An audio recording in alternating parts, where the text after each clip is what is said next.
Here we have our folding wall stand, our folding bracket, our screws, our clevis pin, and our sandbag plate. And now we will begin our installation.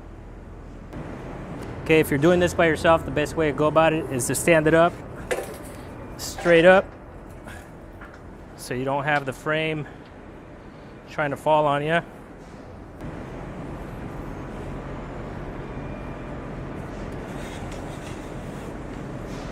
And then we can stand it up.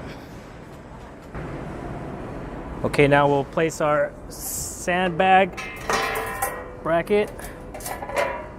Find the position that works best for you.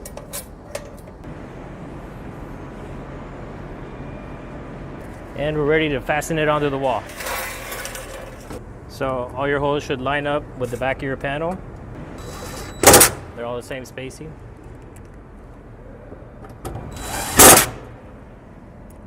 And now we're ready for our sandbags. And there you have it.